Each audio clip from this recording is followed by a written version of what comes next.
Hello, our senior design project was focused on the control of air emissions from a recycled glass manufacturing facility.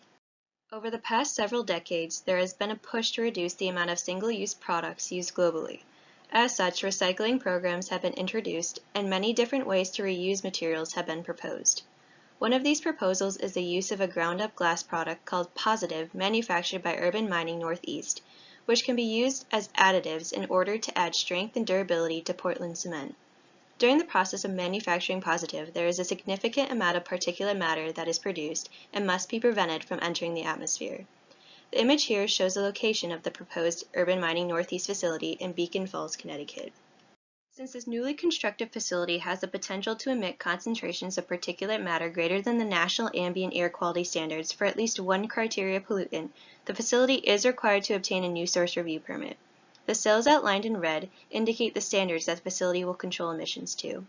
There are four major components that are required when applying for NSR, which are listed to the left, the most important of which is the best available control technology analysis. The image here shows a portion of the site plan for the facility with the stars indicating the stack numbers. The three stacks starred in yellow are uncontrolled because the air leaving these stacks will not be emitted into the ambient air but will be vented inside the facility instead. Since the NSR permit only applies to air emitted into the ambient air, no control technologies will be implemented for these stacks. Stack 1 is located on the left-hand side of the facility and releases air from the dryer. Stack 5 is at the top of the image and releases air from the loadout spout. Both stacks 1 and 5 have control devices implemented. To conduct ambient air analysis and determine the necessary efficiencies for the devices, the regulatory screening model, Screen 3, was used. The image here includes the inputs needed to run the model. Since the output of Screen 3 is not visually appealing, we also use Seaport to help better visualize how the particulate matter concentrations vary throughout the surrounding landscape. The necessary efficiencies of the devices for each stack are highlighted in red. For Stack 1, the efficiency for PM 2.5 was used in order to ensure that the more stringent regulation is accounted for. The two images on the right are outputs from Seaport for both stacks, showing how particulate matter concentrations travel through the surrounding landscape. The image on the top shows the long-term plume of particulate matter before the control devices are implemented, while the image on the bottom shows the long-term plume of particulate matter after the control devices are implemented. There are four types of devices that could be used to remove particulate matter: electrostatic precipitators, wet scrubbers, fabric filters, and cyclones. Electrostatic precipitators are typically very expensive and used to remove charged particles, so this method is not feasible. Wet scrubbers produce sludge as a byproduct that is very hard to dispose of, so it will not be considered for use. That leaves cyclones and fabric filters to remove particulate matter. These tables show the positives and negatives to each one.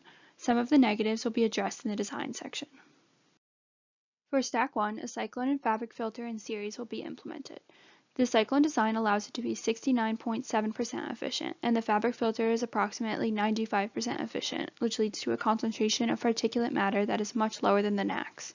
The cyclone will allow a majority of the larger particles to be removed from the airstream, while the fabric filter will remove the smaller particles. By removing the larger particles first, the wear and tear on the fabric filters will be reduced, allowing them to be used longer without needing to be replaced. For Stack 5, a fabric filter will be implemented to remove particulate matter before the air is released to the atmosphere. Because the concentration of PM10 is already below the concentration required by the NACs, the fabric filter only needs to be about 44% efficient for PM2.5, which is easily attainable through the use of a fabric filter. The air from the loadout spout is already at room temperature, so the effect of high temperatures on the fabric is not a concern. The implementation of air emission control devices for Stacks 1 and 5 will allow the facility to meet the required standards. Thank you.